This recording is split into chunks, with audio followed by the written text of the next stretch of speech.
सर्वमङ्गलमाङ्गल्ये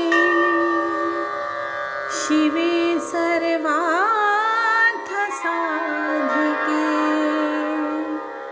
शरण्ये त्र्यम्बके गौरी नारायणी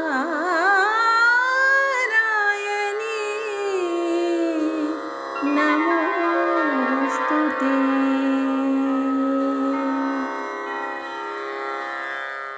जय माँ इंद्राक्षी। इंद्राक्षी धाम में दर्शकों आप सभी का हम हार्दिक स्वागत करते हैं।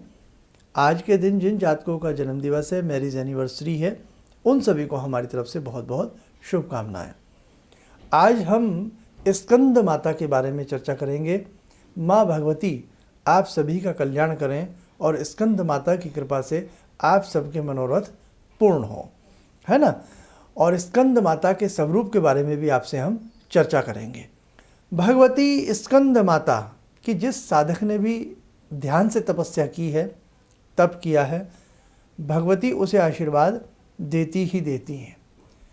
आइए सबसे पहले भगवती स्कंद माता की हम स्वरूप की आपसे बात करें।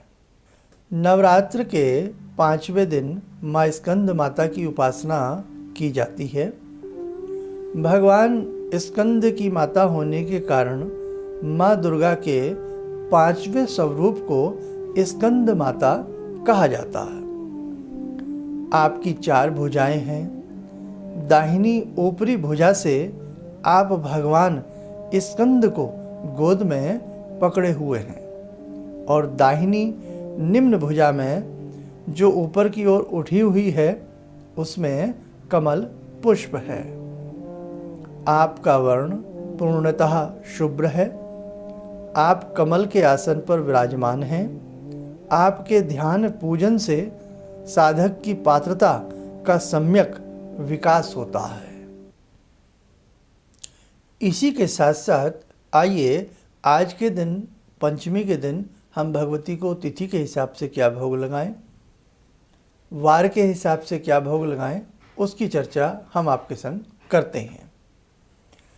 पंचमी के हिसाब से भगवती को केले का भोग, पका केला अर्पण करना चाहिए। और जैसा कि दिन शनिवार है, उस हिसाब से गोघृत यदि मिल जाए तो गोघृत अर्पण करें, नहीं तो केवल पका हुआ केला ही भगवती को अर्पण कर दें। बाद में प्रसाद स्वरूप समझ करके हम उसे ले सकते हैं। साथ ही साथ कल छठा नवरात्रा है। माँ कात्यायनी की कल के दिन पूजा की जाती है। भगवती कात्यायनी को कल की तिथि के हिसाब से, षष्ठी तिथि के हिसाब से क्या भोग लगता है वो भी सुन लें। मधु का भोग लगाया जाता है, शहद का, मधु कहते हैं शहद को, शहद का भोग अर्पण किया जाता है। और जैसा कि रविवार का दिन पड़ेगा, उस हिसाब से हम खीर का भोग भी भगवती को कल के दिन अर्पण करते हैं।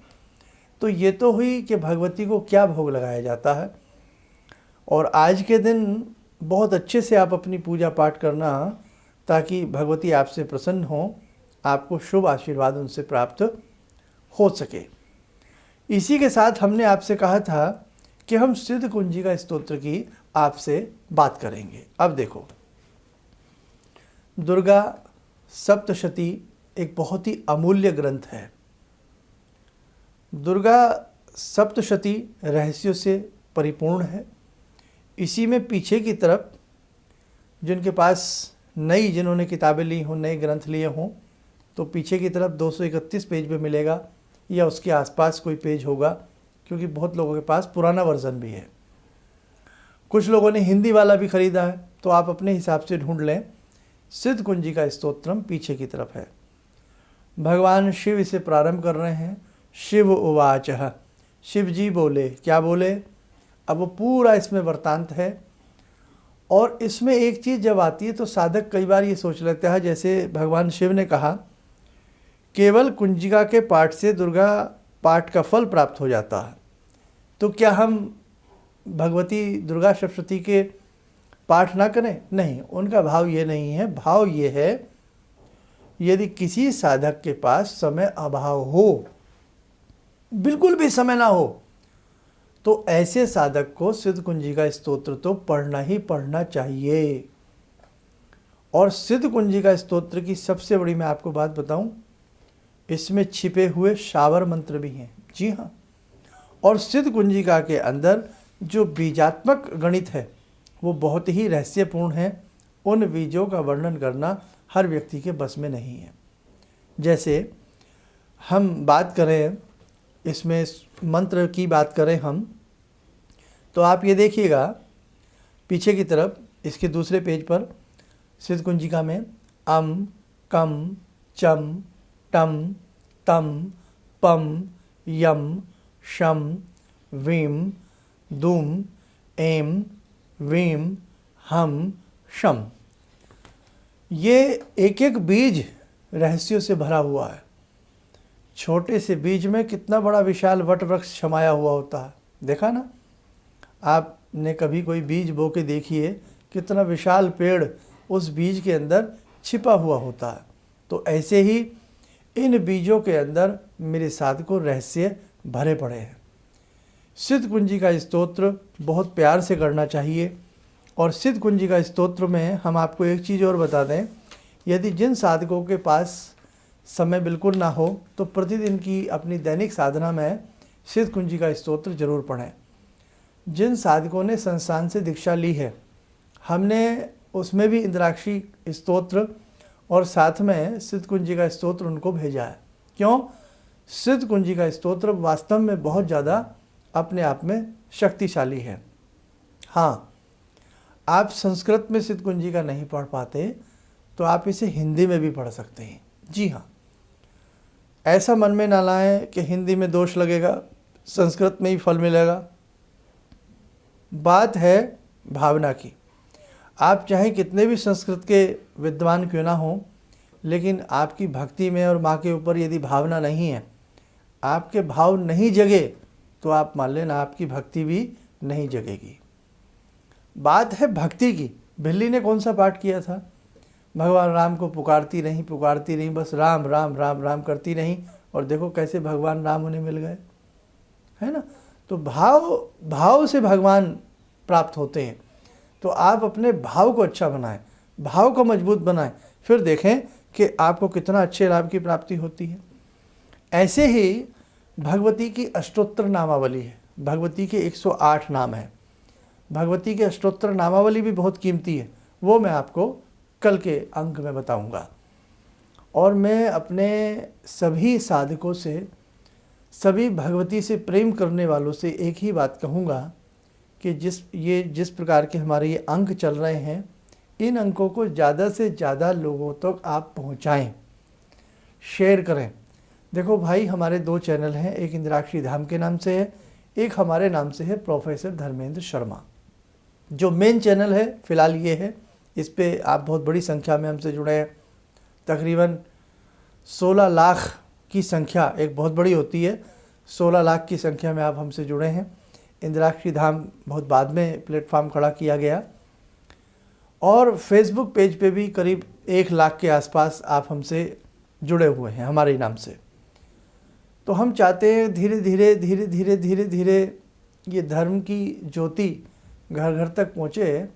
बहुत लोग वास्तविक स्थिति को नहीं समझ पाते हैं। अब जैसे सिद्ध कुंजिका को लेकर ही बहुत लोगों में बहस हो जाती है कि नहीं, उसमें तो लिखा है कि इस पाठ की आवश्यकता नहीं है।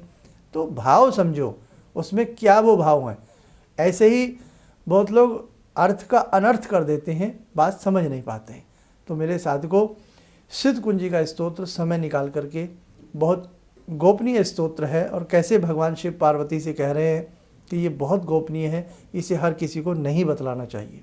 लेकिन परोपकार की भावना से हमारे ऋषियों ने इसे साधकों के लिए बताया। धीरे धीरे ये साधकों से पुस्तकों में आया, गीता प्रेस में आया और जगह जगह। तो ऐसी चीज़ें जिनसे जन कल्याण हो, वो घर घर में ऐसी पुस्तकें होनी चाहिए, ऐसे स्तोत्र होने चाहिए। आइए आज की ध्यान साधना में हम ध्यान करते हैं माँ भगवती का, माँ स्कंद माता का। ॐ सिन्दूरारुणविग्रहां त्रिनयनां माणिक्यमूले स्फुरात् स्तारानायकशेखरं स्मितमुखी बापेन वाक्षोरुवां पाणिभ्यामलपूर्णरत्नचषकां रत्नोत्परां बिभ्रति सौम्यां रत्नगटस्थरक्तचरणां ध्यायेत् पराम् अम्बिकां खड्गं चक्रगदेषु चापपरिगान् चूलम्बुसुण्डिं शिरा शङ्खं संदधतीं करे स्त्रीनयनां सर्वाङ्गभूषावृतां नीलासमद्युतिमास्य पाददशकां सेवे महाकालिकां यामास्तो स्वपितैहरो कमलजो हन्तुं मधुं कैटवं विद्युद्दामसमप्रभां मृगपते स्कन्दस्थितां भीषणां कन्याविहकरवालखेटविलसा धस्ताविरासेवितां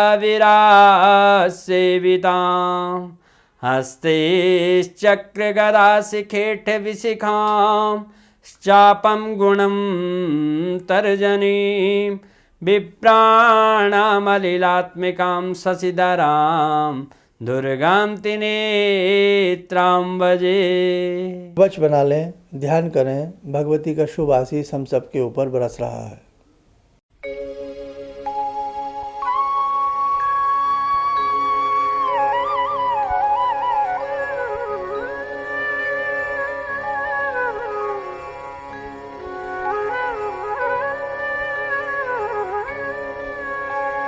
ओम बोलते हुए नेत्र खोलें, सामान्य हो जाए।